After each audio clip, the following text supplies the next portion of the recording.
Hola, hola, quien les habla su profesor Alfonso Puente.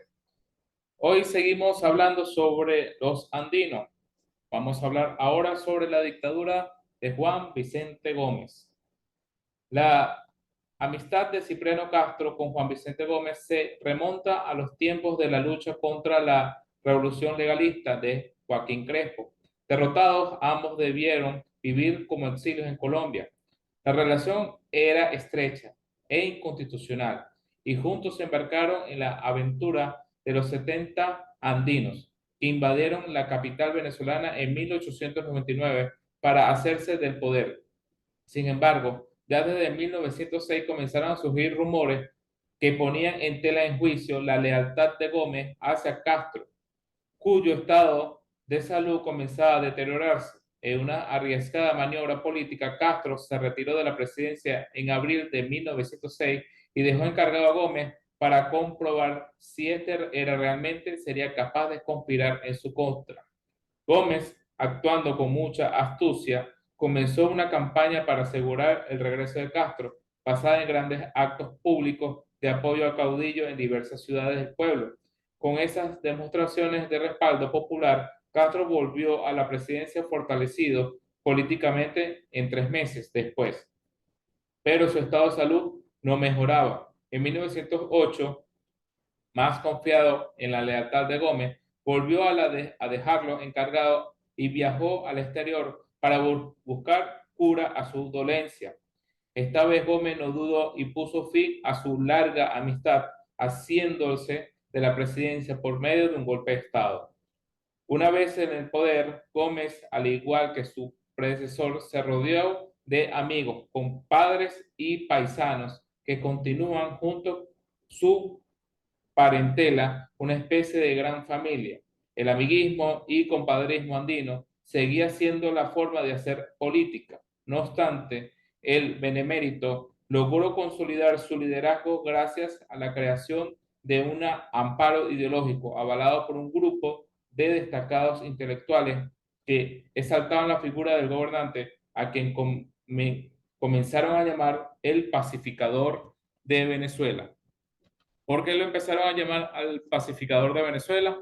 Porque duró toda su dictadura, esos 27 larguísimos años de dictadura, matando a caudillos que mantenían en zozobra y en guerra civil a Venezuela durante toda la época de independencia, desde que Venezuela se independizó del yugo español y luego después que se independizó de la Gran Colombia, Venezuela vivió guerras tras guerras civiles en todo su territorio nacional. Y Juan Vicente Gómez fue el que asesinó a cada uno de los caudillos para que solamente existiera un solo caudillo, quien fuera él solamente, Juan Vicente Gómez. El gendarme necesario. Los intelectuales que rodearon a Gómez crearon una teoría para justificar el carácter dictatorial de su gobierno. El gendarme necesario se trataba de un hombre fuerte, capaz de imponer la paz y asegurar el orden y el progreso.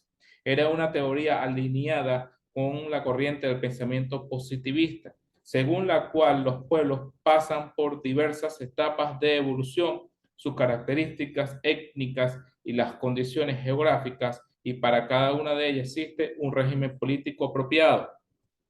Estos intelectuales sostenían que Venezuela no estaba aún preparada para la democracia y por lo tanto lo más conveniente era un gobierno autocrático, a cambio que Gómez les concedía importantes cargos políticos como ministros, diputados, senadores, presidentes de Estado y magistrados.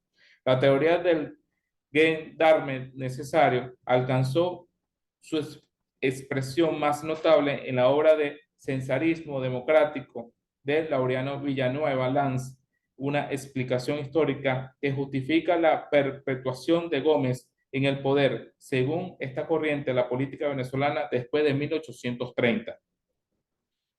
Condicionada por las guerras civiles libradas entre caudillos regionales, era consecuencia de circunstancias climáticas de herencia cultural y biológica. Es necesario un César en referencia a los emprendedores romanos que gobernaban con mano dura el país. Las reformas constitucionales que hubo en la dictadura de Juan Vicente Gómez fueron en la Gómez aprendió frecuentemente cambios constitucionales para garantizar su permanencia en el poder. Prácticamente iba adaptando la constitución a la medida de sus deseos o necesidades particulares. En la primera reforma de la Constitución de 1909, reorganizó el territorio nacional en los 20 estados que conforman el Pacto Federal de 1864. En la Constitución de 1914 eliminó el Consejo de Gobierno, estableció la figura del comandante en jefe en ejército, creó el cargo de presidente provisional.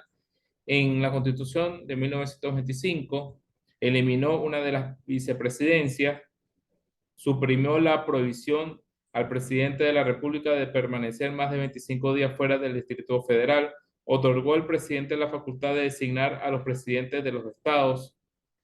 La Constitución de 1928 eliminó la vicepresidencia de la República, estableció que el Poder Ejecutivo estaría en el lugar donde se encontrara el primer mandatario nacional, prohibió las actividades comunistas y anarquistas. En la Constitución de 1929 restableció el artículo de la Constitución de 1914 que señalaba que el presidente compartía el Poder Ejecutivo con el comandante en jefe del ejército.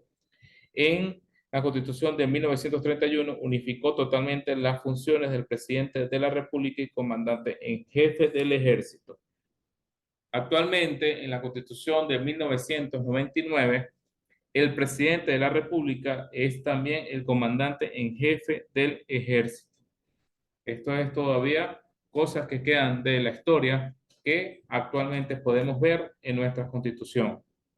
La gestión de la rehabilitación nacional, algunas de las obras de medidas de la dictadura gomecista fueron el decreto de un plan nacional de carreteras que permitió la conexión de la capital con el resto del país.